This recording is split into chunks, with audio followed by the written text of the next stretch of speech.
This is the most important document released from this new administration. We go into it, break it down, and analyze it from the global macroeconomic perspective.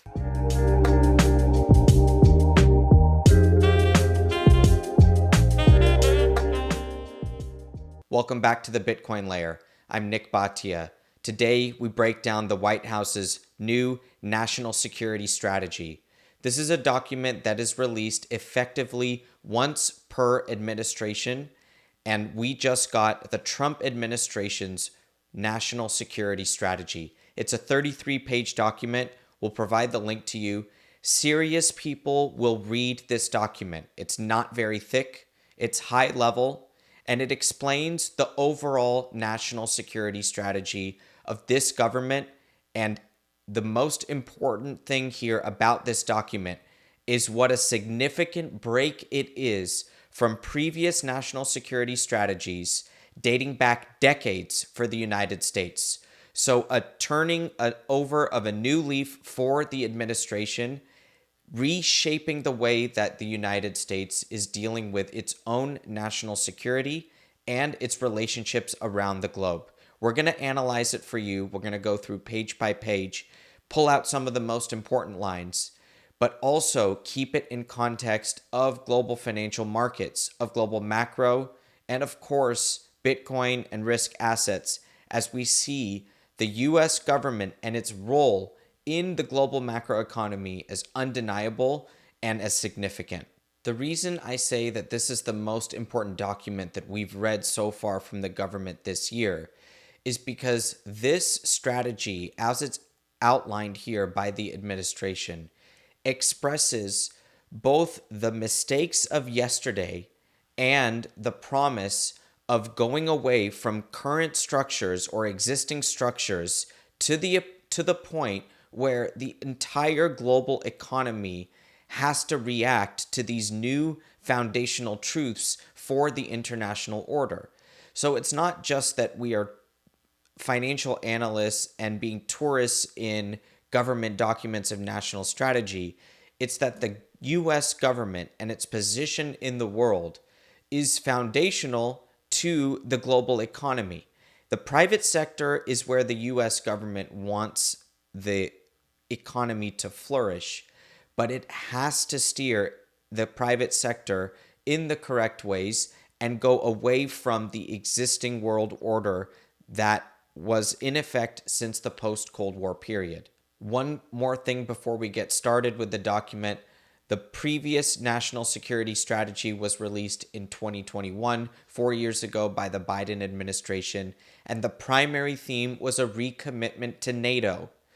That is important context when we get into the text of this document, because you will see the break not only with the last 35 years of foreign policy and national security strategy, but from the most recent administration too. What a significant break this is. There are a ton of important topics covered in this document, so make sure you stay till the end to get all of the high signal points from the White House, including its focus on the middle class, its focus on the U.S. economy, the innovation of the U.S. economy in the technology field, a very strongly opinionated take on Europe and the current European situation, including a big time shot at the European Union itself. I found it fascinating. There's lots of important stuff as well on AI and quantum computing. So the technology field playing an important role. Of course, the military side as well. These are all aspects of the global macroeconomy. They are all drivers of interest rates and asset prices and will be important for the future of Bitcoin as well. The document notably does not include anything about Bitcoin, stablecoins. It doesn't even cover explicitly the US Treasury market or the current debt that the United States has. That number right now around 38 trillion. That number is not cited here. The US dollar's reserve currency is, And so the United States not focusing here in any direct way on Bitcoin, but I promise you that there are implications here for Bitcoin risk markets, the stock market, and of course, the entire global macroeconomy. The premise for this new national security strategy, and something that is significantly different and expresses a desire to completely go away from the last 35 years of national security strategy, it is based on this first line from the president. My fellow Americans, over the past 9 months, we have brought our nation and the world back from the brink of catastrophe and disaster. The president is expressing to the American people that the current new strategy and the way that the United States has evolved its strategy is in direct response to what this administration believes was the brink of catastrophe and disaster.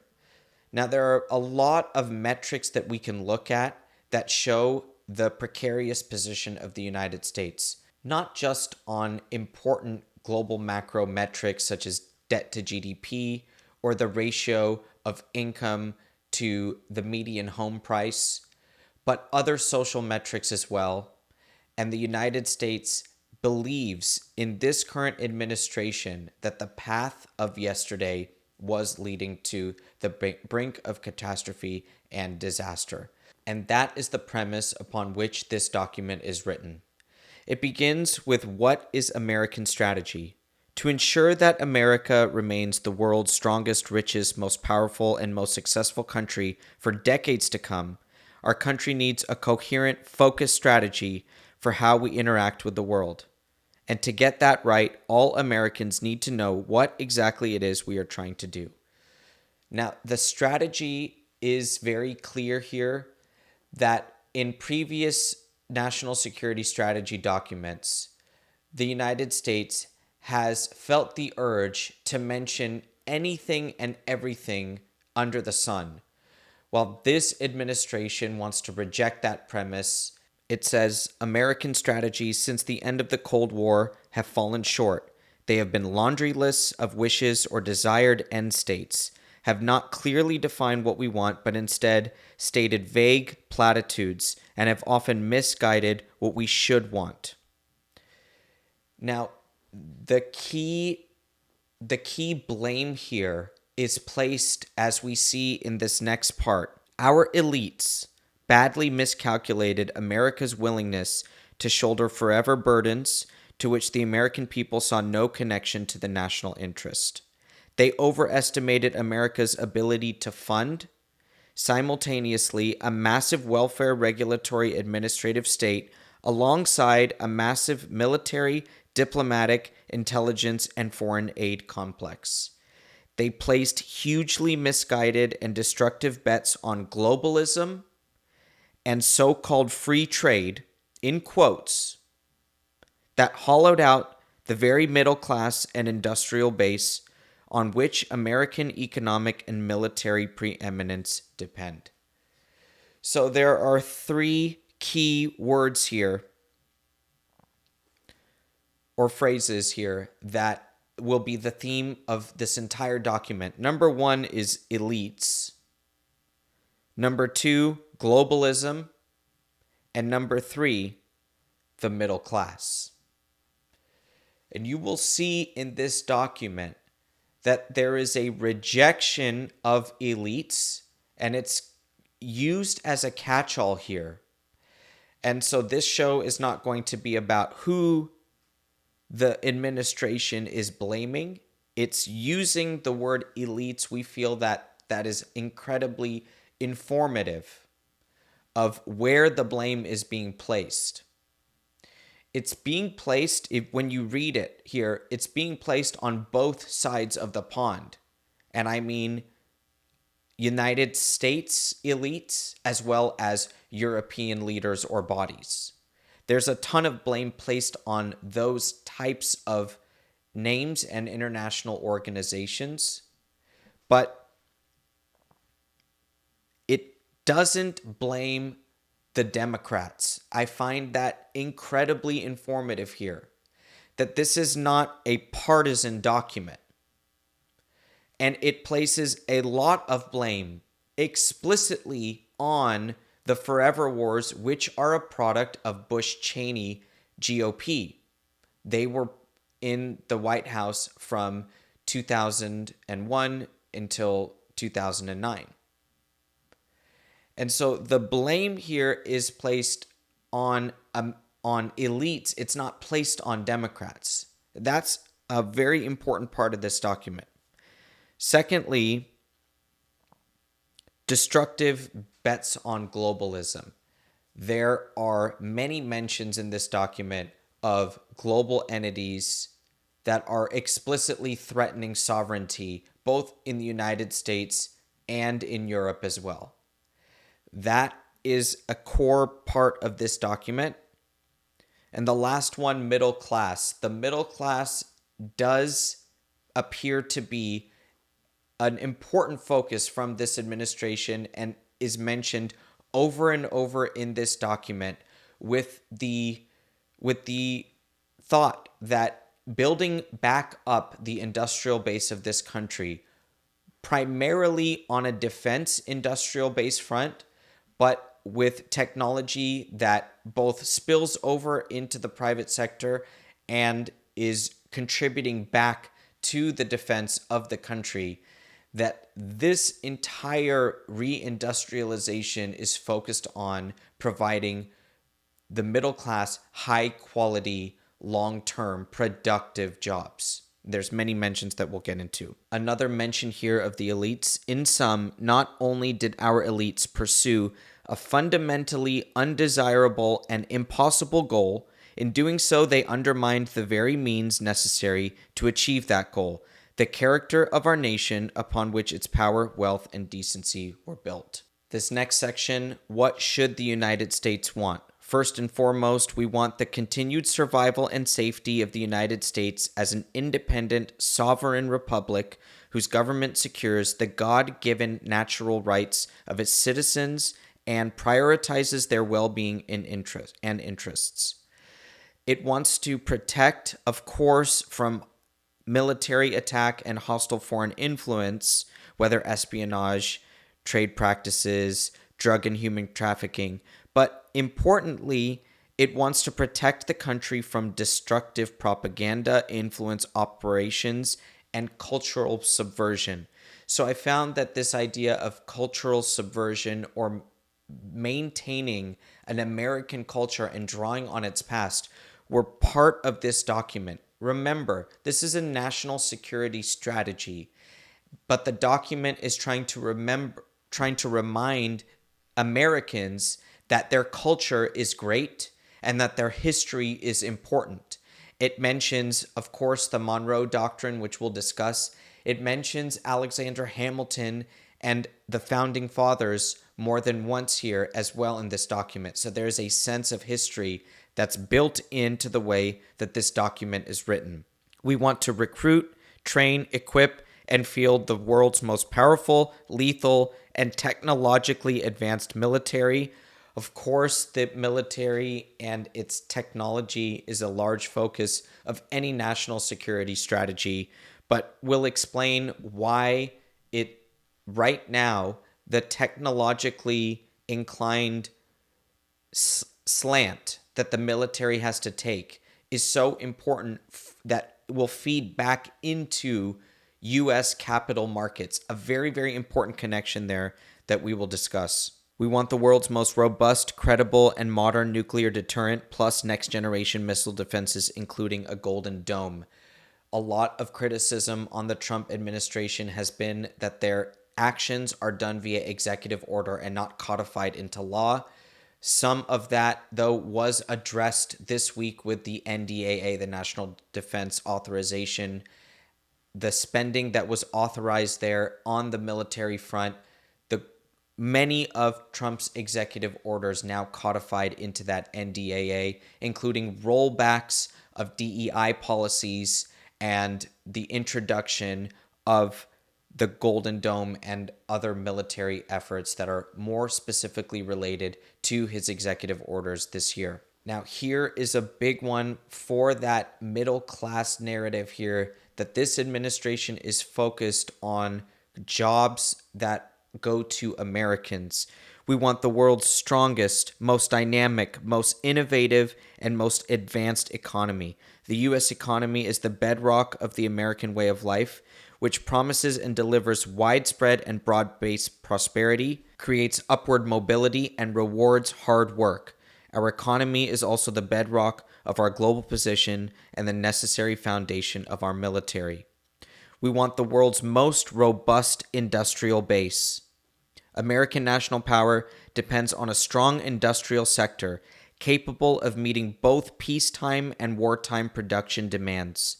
That requires not only direct defense industrial production capacity, but also defense-related production capacity. Cultivating American industrial strength must become the highest priority of national economic policy. What this is saying is that the United States government will directly invest in industrial capacity as it comes to the defense of this nation. So the production of weapons and aircraft and ships in this country, another part of that NDAA spending authorization goes directly to shipmaking, $26 billion there. Now, how is this connected to U.S. capital markets? The direct spending to reshore industrial production, and the administration even uses that term here in this document, reshoring.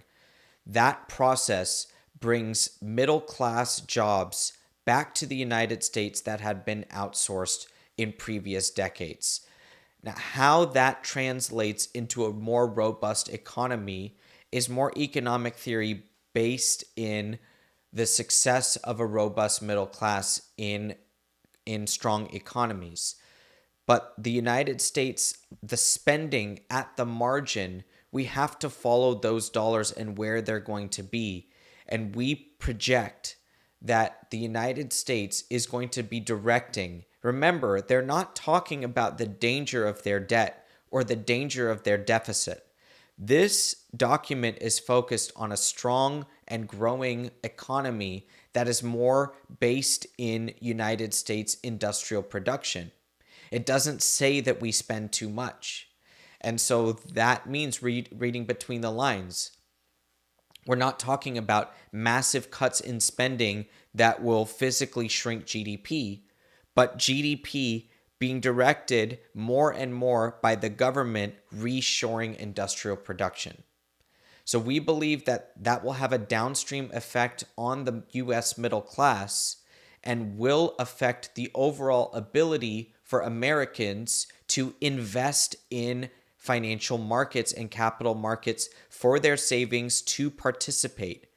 Remember that the United States has implemented these Trump accounts. These are $1,000 investment accounts that are going to go to every new child. But it's not just the $1,000 that's material. It is the messaging. The $1,000 will come along with financial literacy efforts to explain to the American people, families that are having children, this is what $1,000 in the stock market gets you. 90% of the stock market owned by the richest portion of the population is not going to give downstream effects to the middle class. Unless the middle class is able to participate in the stock market, and the only way they can do that is with excess savings. The only way you can get excess saving is robust incomes. And that none of that is currently part of the United States economy.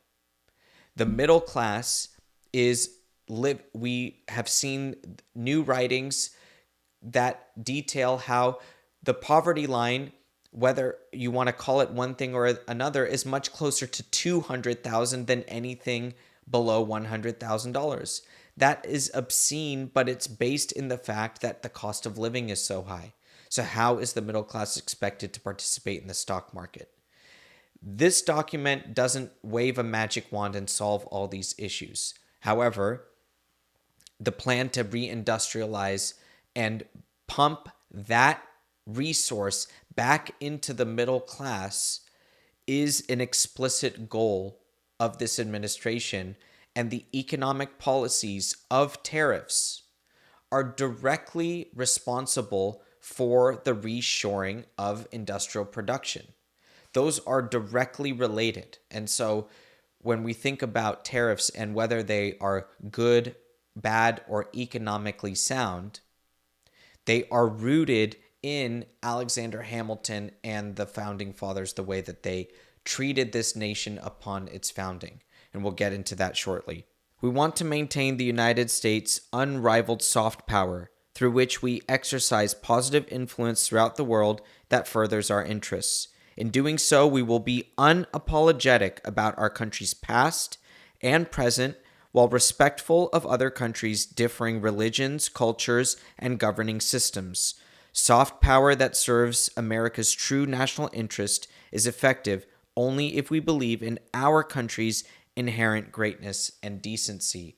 And it mentions many times in this document that other nations the United States respects other nations and their God-given right to exist, that these nations, they don't necessarily have to have the same political values or religions that the United States does, and that the United States will respect sovereignty of other nations. And just because there are differences doesn't mean that those countries cannot be allies of the United States. That is a core tenet to this document. We want a gainfully employed citizenry with no one sitting on the sidelines, who take satisfaction from knowing that their work is essential to the prosperity of our nation and to the well-being of individuals and families.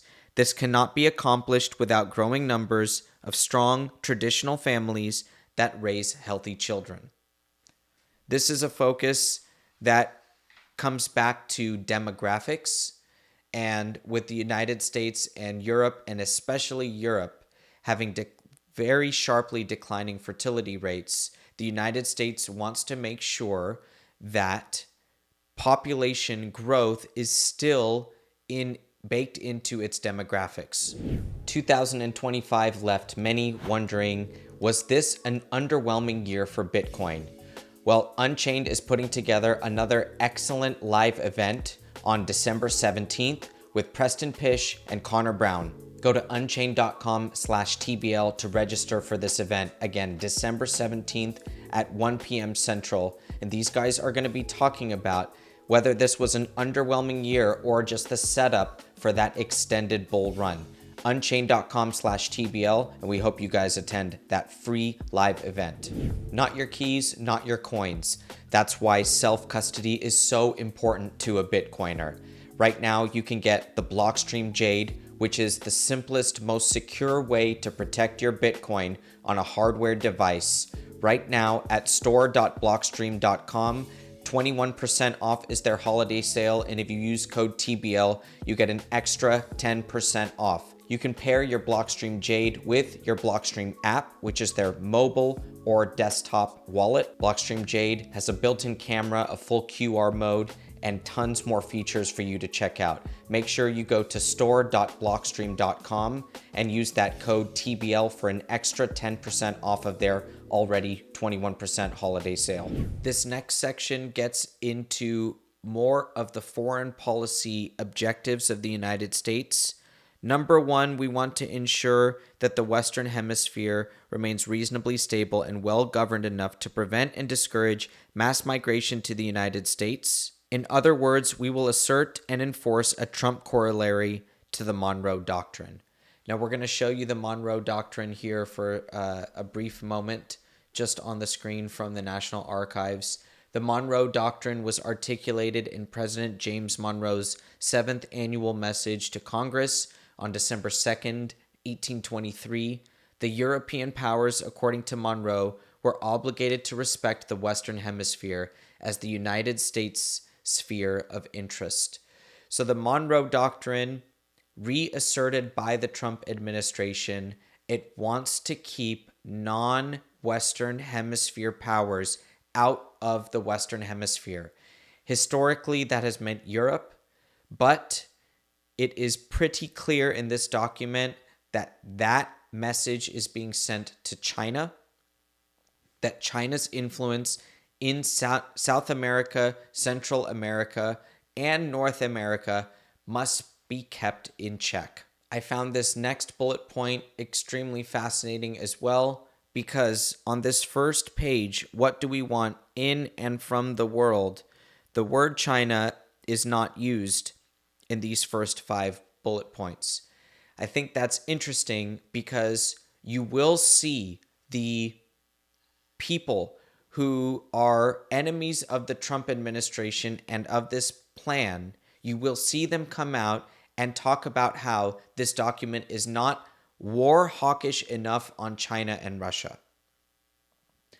That is how actually Trump is drawing out who opposes this strategy. And right off the bat, the Wall Street Journal released an editorial about how this document itself was not aggressive enough to China and Russia. So I found that interesting. Instead of mentioning China by name, the document says, we want to halt and reverse the ongoing damage that foreign actors inflict on the American economy while keeping the Indo-Pacific free and open, preserving freedom of navigation in all crucial sea lanes. And of course, they're mentioning reliable supply chains. So it's much more focused on peace with China than war with China. And I found that interesting and a positive point from this document. On Europe, the European commentary in this document were absolutely fascinating. We'll unpack it as we go. We want to support our allies in preserving the freedom and security of Europe while restoring Europe's civilizational self-confidence and Western identity. This document takes several shots at Europe for completely losing its way. It also specifically calls the European Union an anti-democratic institution.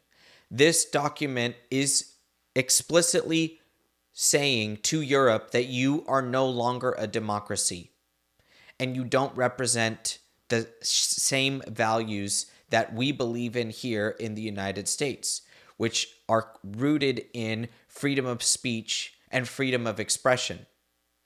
And so that is a very important part of this document. Remember, the previous national security strategy was a recommitment to NATO, blanket recommitment to NATO. It was in a blind alliance with Europe. That is no longer the case. But there is some positive commentary on Europe and more on the hope side than Europe is a lost cause. But the United States is looking at Europe and saying, you guys need to get your act together. And here are some of the ways that we believe that you guys can come back from the brink of slipping into a completely anti-democratic political situation. This next one is a direct shot at the Bush administration, so shots being taken on both sides of the aisle.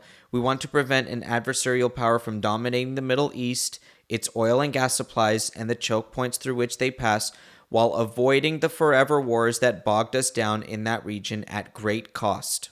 The fifth and final bullet point, what do we want from the world? We want to ensure that U.S. technology and U.S. standards, particularly in AI, biotech, and quantum computing, drive the world forward. The United States wants to be and does need to be the technology leader. The next section, what are America's available means to get what we want? Number one, a still nimble political system that can course correct. I found this to be an important first bullet because it admits that if the administration, this Trump administration, falls out of favor from the people, that the people can correct and vote in another party or another leader. And that is an important admission because what it also is saying that the voice of the American people in the November 2024 election, in which Trump dominated the Electoral College and the Republicans secured both the House and the Senate majorities, that itself was a way of the United States populace self-correcting or course-correcting, and then that can be done again. And that ability for the country to course-correct is embedded in its strength. The world's leading financial system and capital markets, including the dollar's global reserve currency status. The world's most advanced, most innovative, and most profitable technology sector. So the technology sector is of strategic importance to the United States. That's why you see Jensen Huang talking about all the times he's on the phone directly with the Trump administration. We see the Bezos relationship now extending to potentially the JP Morgan $1.5 trillion funding commitment to companies that are focused on this national security strategy document. The technology sector will continue to be a focus of the United States fiscal policy. It will continue to drive returns in the stock market in the technology sector, which lifts all boats for the U.S. economy, as the technology sector is the primary wealth generator here in the U.S., and the downstream effects of that on the middle class can be accentuated by reindustrializing the United States in terms of making those technology products inside the U.S. So when we think about Bitcoin, we think about stocks, we think about the downstream savings of the wealth generated by the U.S. economy. We must focus on how the administration is going to be investing in the military sector and the technology sector. And when we think about national security, we now think of these two sectors as one. It's not just technology to help people get faster devices and bigger TVs. It's not just military being wartime ready.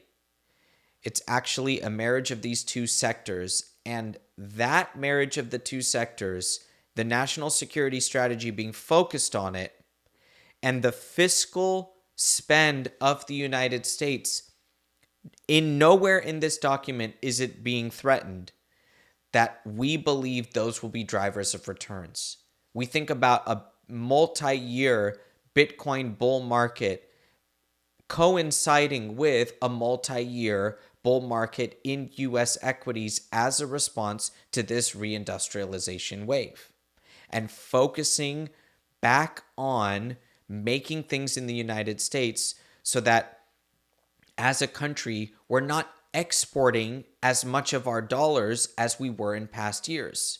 That exporting of dollars is the importing of goods, and you can only reverse the exportation of those dollars by reversing the amount of goods that you import. It's just basic balance of trade, mathematics, and economics. The United States is unleashing our enormous energy production capacity as a strategic priority to fuel growth and innovation and to bolster and rebuild the middle class. Cheap energy as a response to higher supply of energy, which can only come with greater production. All of that is driven toward allowing more production to happen inside the country. Production becomes viable when energy is affordable. And those jobs can be supported by that reindustrialization plus energy policy.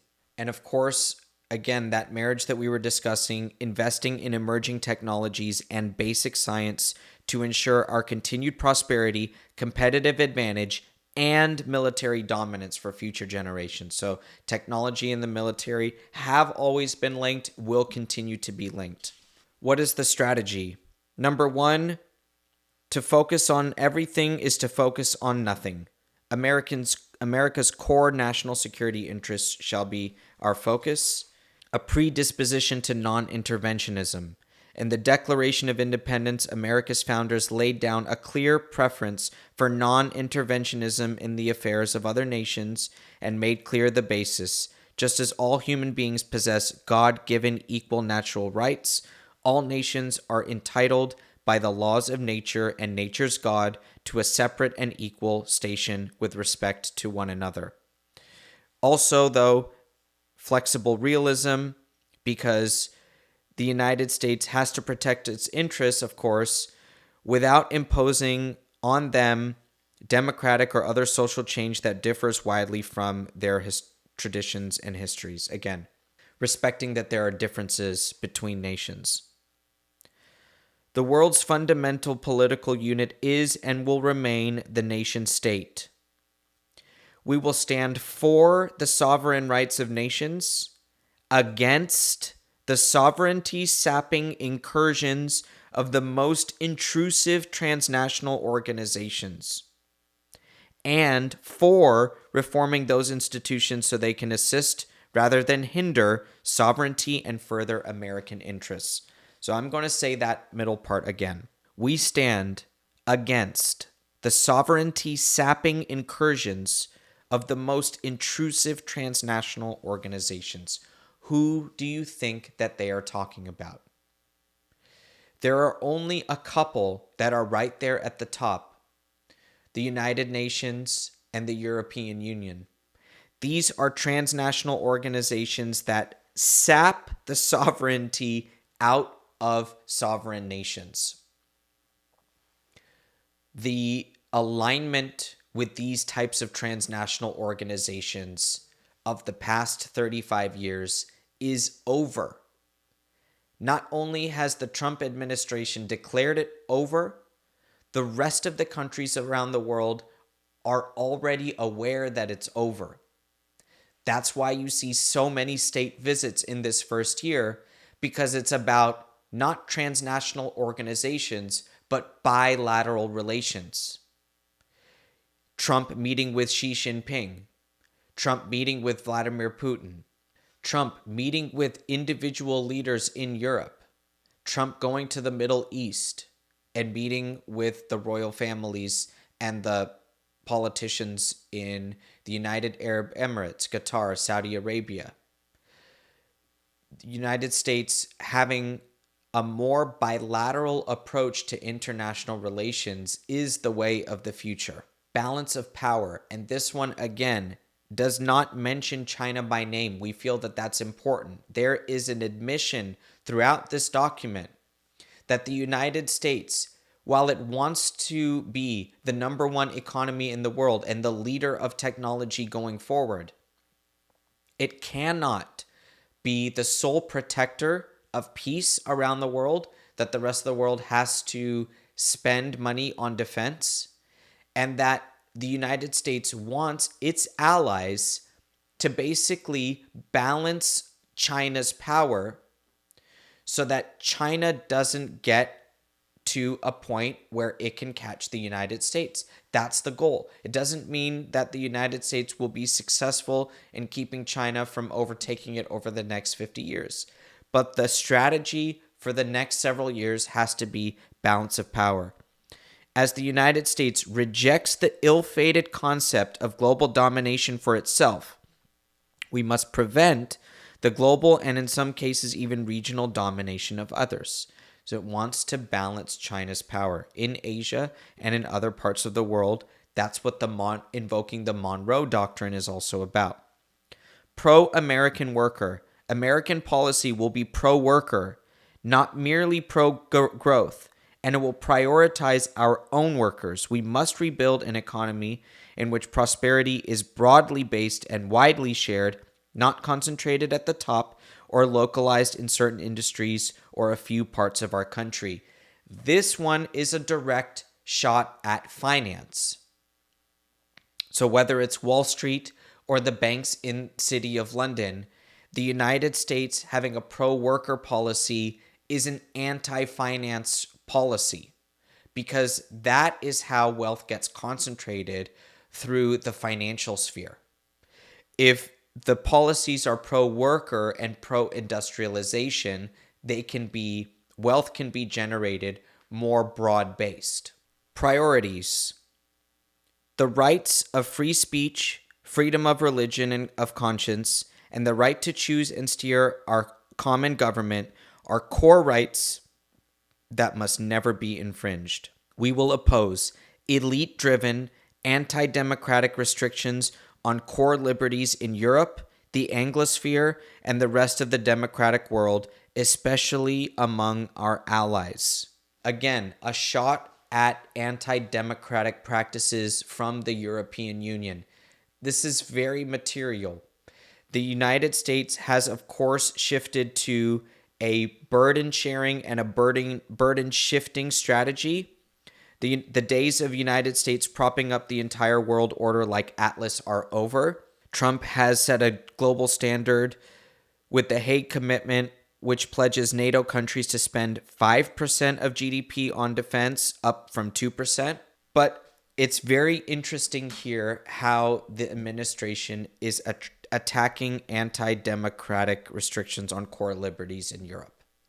This means that this existing commitment to NATO and the US propping up the world, that those days are over. Now, how does that affect the financial markets and risk assets such as stocks and Bitcoin? It comes down to the trade deficit. Exporting dollars and importing goods gets reversed when we import less, but it also gets reversed when we export more because we import money when we do that. If the United States is now selling more weapons to the rest of the world and they are paying for it, not we are paying and just giving it to other countries. So how does this burden sharing and burden shifting, higher defense spending abroad, affect U.S. capital markets? Well, the exporting of dollars and importing of goods gets reversed if you import less and make more, but it also gets reversed if you export more because you get to import money when you export weapons. So we believe that the U.S. military contractors, those that are in defense industrial production, will benefit directly from this burden sharing. The United States is going to and has already mandated that its allies spend more on defense, and that will directly go to United States defense manufacturing. Economic security through balanced trade. The United States will prioritize rebalancing our trade relations, reducing trade deficits, opposing barriers to our exports, and ending dumping and other anti-competitive practices that hurt American industries and workers. Again, they're not using the word China yet. They do soon. But this dumping is a direct attack on China and China's overcapacity and their economic strategy to basically dump goods into the United States. Securing access to critical supply chains and materials. Again, not mentioning China directly. As Alexander Hamilton argued in our republic's earliest days, the United States must never be dependent on any outside power for core components, from raw materials to parts to finished products necessary to the nation's defense or economy. And so, a 250-year-old thesis to why reshoring and industrial production needs to happen. Reindustrialization, the future belongs to makers. The United States will reindustrialize its economy, reshore industrial production, and encourage and attract investment in our economy and our workforce with a focus on the critical and emerging technology sectors that will define the future. We will do so through the strategic use of tariffs and new technologies that favor widespread industrial production in every corner of our nation, raise living standards for American workers, and ensure that our country is never again reliant on any adversary present or potential for critical products or components. That is a large task. That one paragraph there can summarize the entire methodology of this administration. It's easier said than done. How will the United States use new technologies that favor widespread industrial production in every corner of the nation? How will they do that? Those are the details that the American people are starving for. Over the last several months, we've had commitments from companies and countries all around the world, including in the United States and outside, to build things in the United States and to start new factories. Where are those factories going to be built? What is the technology that's going to democratize the ability to host those factories in across 50 states. Those are the details that the American people are craving. This was an important one because it's another admission here that the United States doesn't have it all figured out. Reviving our defense industrial base, the huge gap demonstrated in recent conflicts between low-cost drones and missiles versus the expensive systems required to defend against them has laid bare our need to change and adapt. And to realize President Trump's vision of peace through strength, we must do so quickly.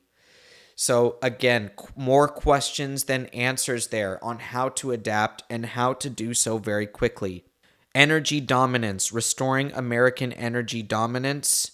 Cheap and abundant energy will produce well-paying jobs in the United States, reduce costs for American consumers and businesses, fuel reindustrialization, and help maintain our advantage in cutting-edge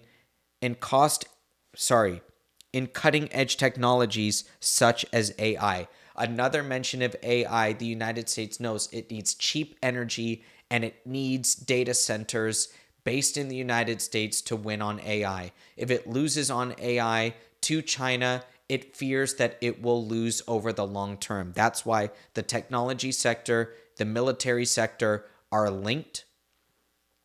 And part of the fiscal spend and national strategy of the United States is to focus on generating excellence, value, and of course, profits from this sector.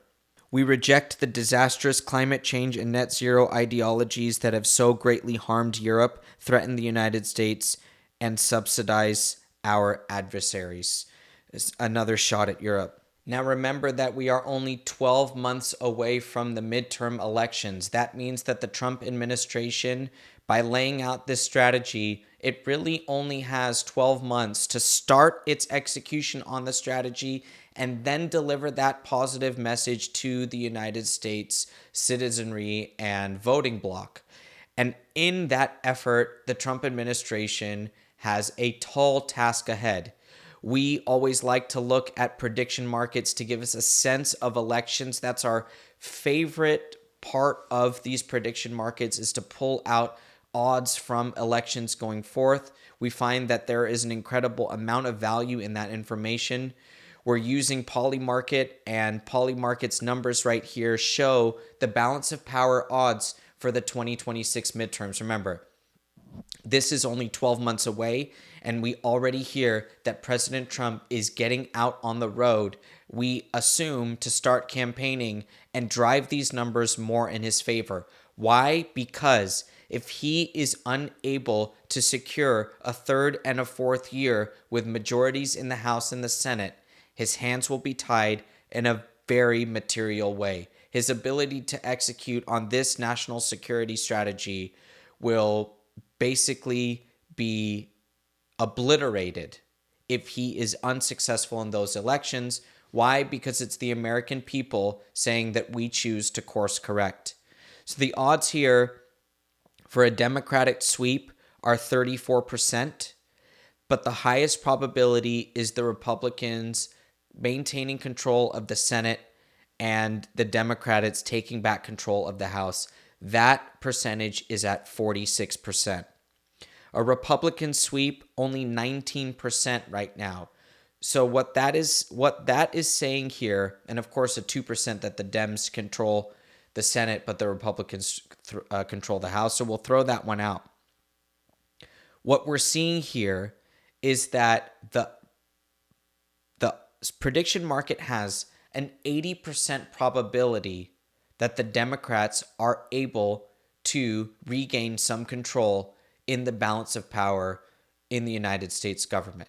That is a massive, massive number. 46% chance, almost a 50% chance here that it's only the House that goes back to the Democrats, but still a 1/3 chance that they sweep the Senate and the House. That number is way too high for comfort for the Trump administration. And you better believe that they are watching this exact Polymarket page right here. They know that Polymarket odds were correct on Pennsylvania. They had Trump winning the White House. Because they had Trump winning Pennsylvania, the prediction markets nailed it in the 2024 election. So you better believe that they are looking at this market right here. We've had it on our screen. We've mentioned that we're looking at the balance of power odds for a few months. The Bitcoin Layer pros have been reading that. Go check out the bitcoinlayer.com/subscribe and become a TBL pro today. Gain access to our proprietary Bitcoin-driven metrics such as TBL liquidity, our TBL liquidity indicator. The prediction markets are an important source of information for us. They are an important source of information for the existing administration in how effective their strategy is, their execution, and their communication on that execution. And right now, the prediction markets are saying you have not executed enough, and if you have, you haven't even come close to communicating it to us. So we'll watch that 19% number and see, and we'll track it over the course of the next 12 months and see how high it can get and how possible it is for the Trump administration to achieve success and communicate that success to the voter. Now, what is the strategy in the Western Hemisphere? Non-hemispheric competitors have made major inroads into our hemisphere, both to disadvantage us economically in the present and in ways that may harm us strategically in the future. Allowing these incursions without serious pushback is another great American strategic mistake of recent decades. Again, bipartisan blame, going backwards, not mentioning China by name, but understanding that the United States in the Western Hemisphere has to get its act back together by pursuing and enlisting strong allies in the region, specifically focused on providing that balance of power. That balance of power means making sure China doesn't have undue influence in the Western Hemisphere. Again, that's the Monroe Doctrine. Now, toward the end of the document, we finally get to China. President Trump single-handedly reversed more than 3 decades of mistaken American assumptions about China, namely that by opening our markets to China, encouraging American businesses to invest in China, and outsourcing our manufacturing to China, we would facilitate China's entry into the so-called rules-based international order. This did not happen. China got rich and powerful and used its wealth and power to its considerable advantage. American elites, over 4 successive administrations of both political parties, were either willing enablers of China's strategy or in denial. Now, here's your shot at China, but you notice that it's more blaming American elites across both sides of the aisle, not blaming China for wanting to go after its own. Going forward, we will rebalance America's economic relationship with China, prioritizing reciprocity and fairness to restore American economic independence. In part of that effort to provide that balance of power or to seek balance of power with its allies, we must continue to improve commercial and other relations with India, to encourage New Delhi to contribute to Indo-Pacific security, including through continued quadrilateral cooperation with Australia, Japan, and the US.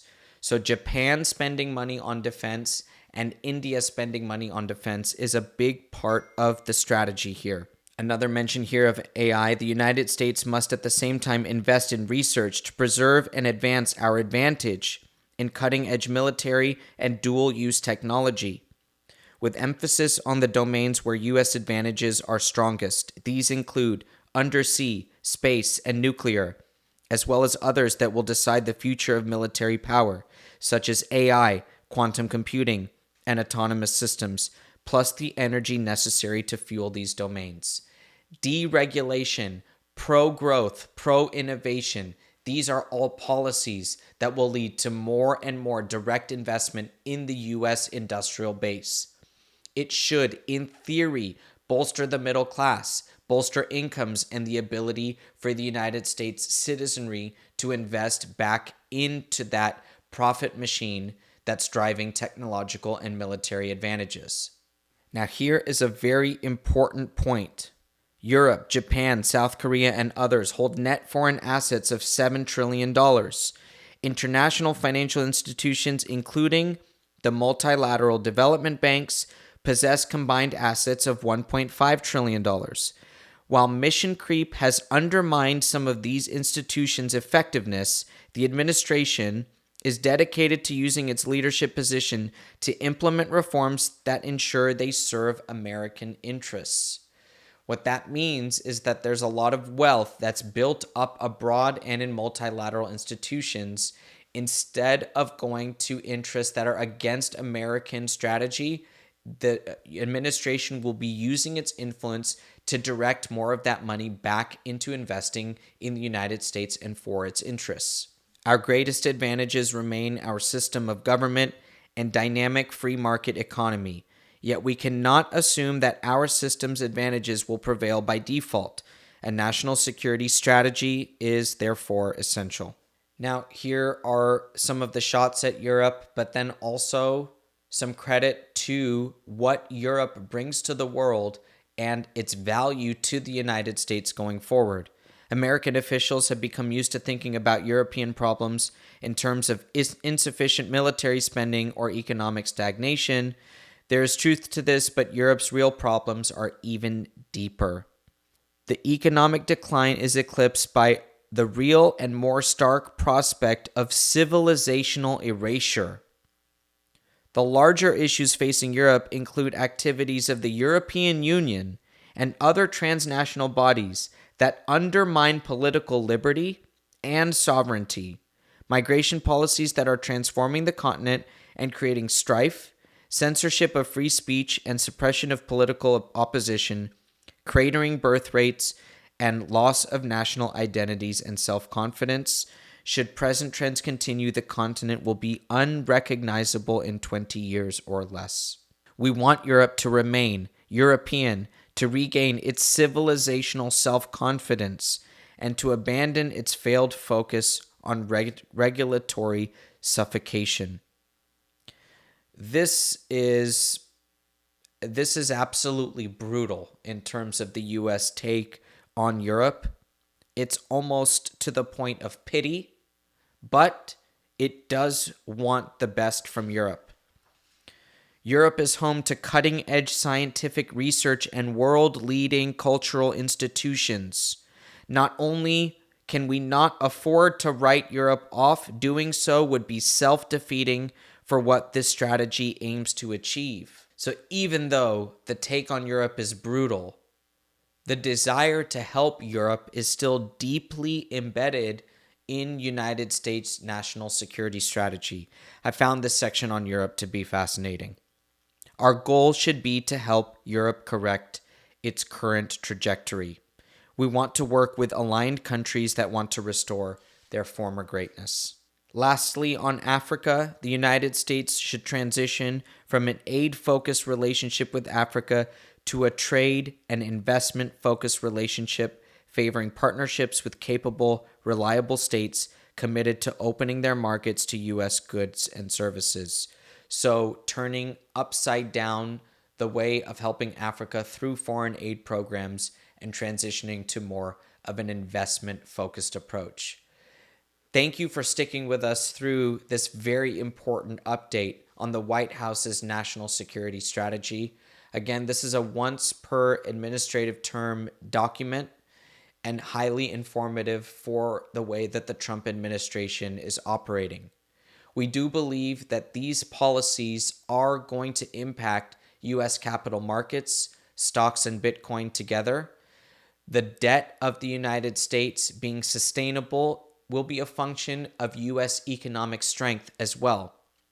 And we know, following TBL liquidity, that a stable U.S. Treasury market is the secret ingredient to strong risk markets, risk appetite, credit creation, and economic growth. And so with that, I'm Nick Bhatia, the Bitcoin Layer. We'll catch you guys next time.